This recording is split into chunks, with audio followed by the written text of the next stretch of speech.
Hi folks, John Cortisco back again. Just want to give you the World Chess Championship logo here. I'm going to do a little preview of the upcoming match in March. It takes place March 11th through the 28th. It is the candidates final, and I'm really excited about it. There's going to be two Americans in it. And this preview is I'll do a little synopsis on each of the players. And I think it's going to be one of the greatest candidates finals ever. So coming up next, the candidates preview. The first candidate, he has to be first, former 5-time world champion Vishy from India. Vishy played really hard all his championship challenges, won the world championship many years ago. One of those great players of all time. And in fact, in the last candidates final, surprised everyone in the world, in the chess world, and won the tournament to get a rematch. Played much tougher against Magnus Carlsen, but he didn't quite make it. Now, I think she's had a tough year, Gibraltar and a couple other tournaments, but I'll tell you the truth, I personally think it depends what Vishy we're going to get. If we're going to get the Vishy of old, who just sits there waiting for your opponent to make a minor mistake before he pounces, that's Vishy. And I think if that Vishy shows up, he has an excellent chance of winning and being a two-time rematch. I don't think it's ever happened before, ever. I don't think there's ever been a rematch from a candidates tournament from a former world champion who just lost the previous cycle. So he'll be making history again. We'll see if he does it. I give the odds of Vishy winning the tournament 1-3. Our second player, Aronian from Armenia. Unbelievably great, strong player. Number 2 in the world for many years. He's fallen down a little bit, but I'll tell you my personal opinion. Of all the players that are in this candidates final, he's one of the strongest players and never had a chance to play for the world championship. I'm not saying he's the best player, but I think he just missed a couple of times getting in the finals. The last tournament that Magnus Carlsen qualified when he beat Vishy Anand, I think that was Aronian's time, and he blew that game, I'll tell you, against Vladimir Kramnik. That is a classic endgame of all time. Great player. Really good guy, too. Not that it matters if you're a good guy. It doesn't make you a great player, but it certainly helps. I think this is going to be Levin's last shot ever at having a realistic chance to play in the World Championship. I'll give Levin Aronian the same odds, I think, that I gave Vishy Anand. I give him a 3-1 chance. The third player, Fabiano Caruana, representing the United States. He had dual citizenship for a long time, played for Italy, but he's about as Italian as a ham sandwich. He's an American boy and another great player. And fairly young. He's a lot younger than Vishy and younger than Levin Aronian. And as we all know in the chess world, being young certainly helps. He's come a long way in the chess world in the last 3 years. World-class player, without a doubt. World-class player. I'm pretty excited. I'm an American. I'm 59 years old. I remember as a young boy, I was 15 years old when Bobby Fischer played for the World Championship in 1972. Which got me started playing in chess, and I've been hooked ever since. And I'm really excited that an American is in it. Not only this American, but there could be another American, 2 Americans in the final 8. I'll tell you,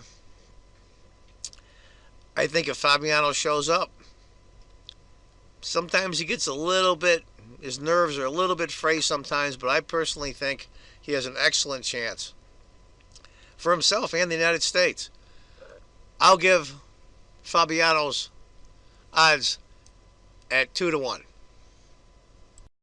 The fourth player, Anish Giri, representing and living in the Netherlands. Anish is, I believe, the youngest participant. I don't know if you know his wife or not, Sopiko. She does some chess videos on Chess 24. She's a very good player, and she's an excellent instructor as well. Anish has come a huge way in the last 3 years. Sometimes a little cocky, but that's okay. When you're that good, you can afford to be cocky. He's the youngest player. Now, does that work to his advantage? Sometimes, but I don't think in this case. And Anish, he did very, very well in the Grand Chess Tour.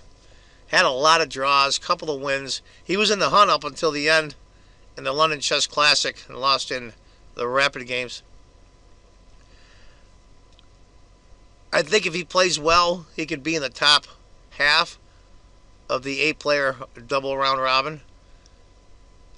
The reason why I'm not sounding as optimistic about Anish as I should be is because he just doesn't have that killer instinct. He just sits and waits.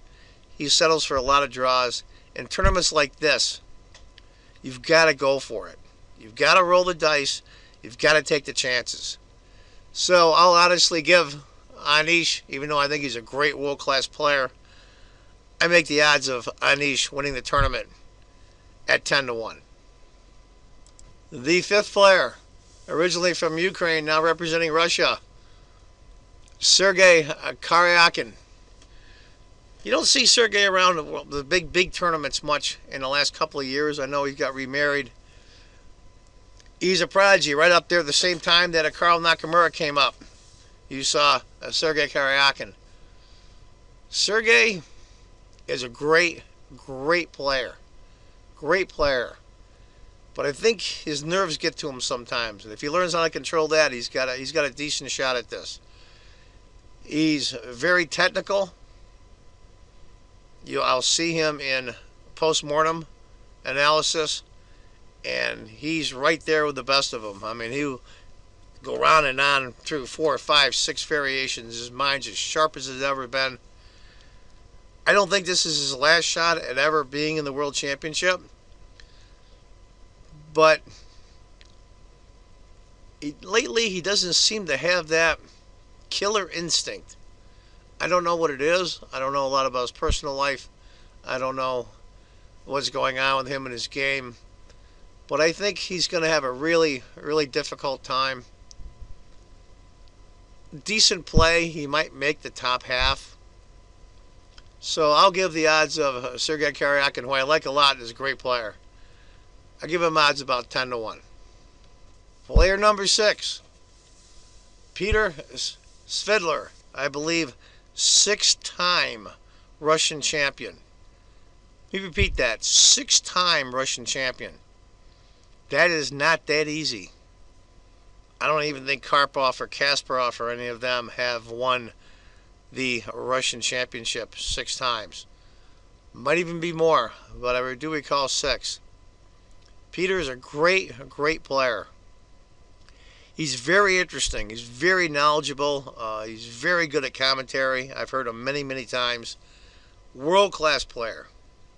He'll go into variations, and it just scrambles your mind how quick these guys think. Peter, I think, has one flaw.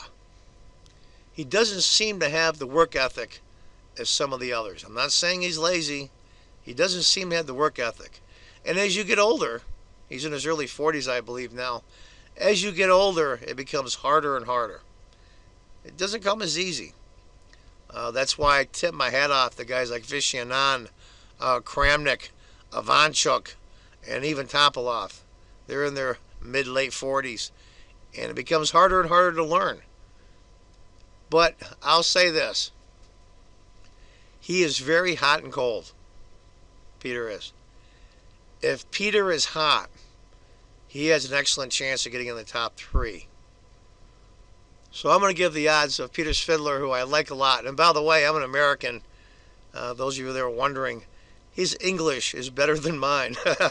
He's a pretty sharp guy.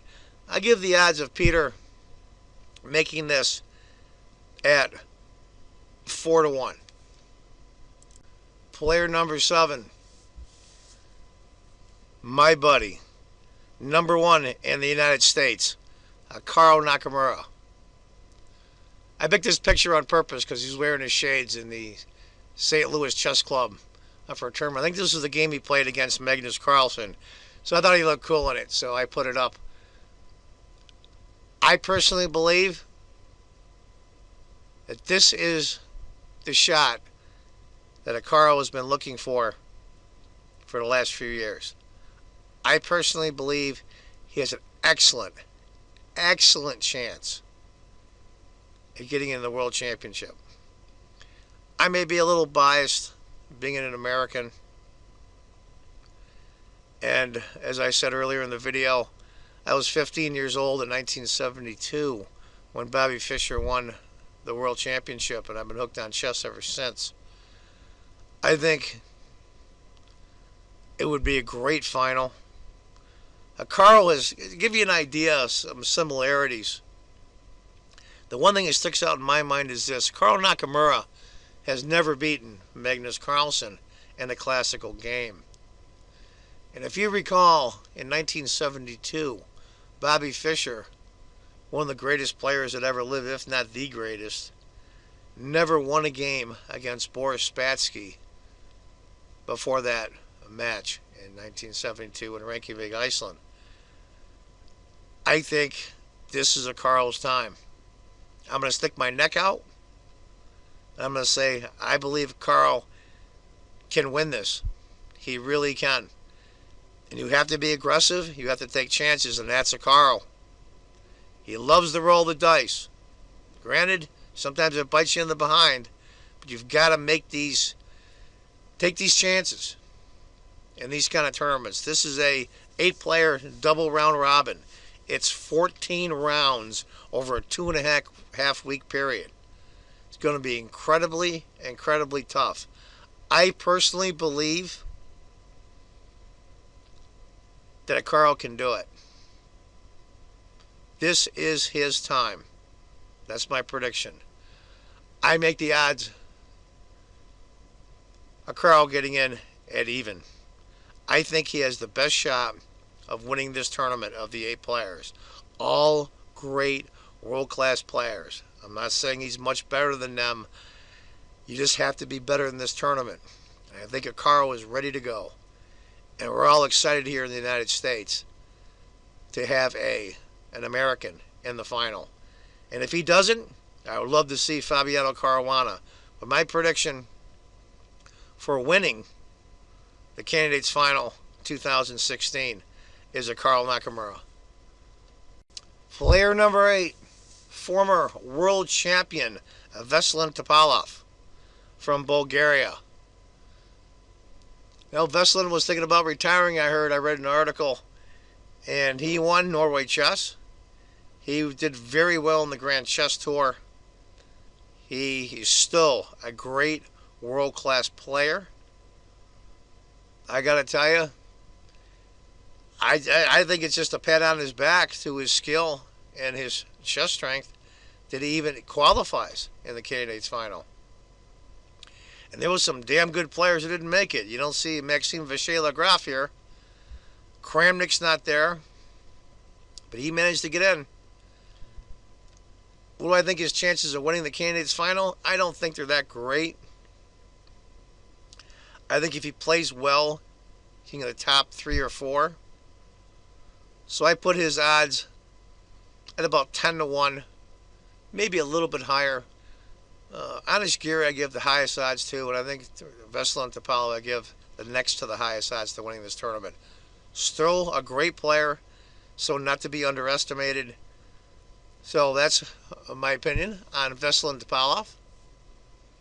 So those are my thoughts on, I think, one of the greatest Candidates Finals of all time. The World Chess Championship Candidates Final 2016. I'm looking very much forward to it.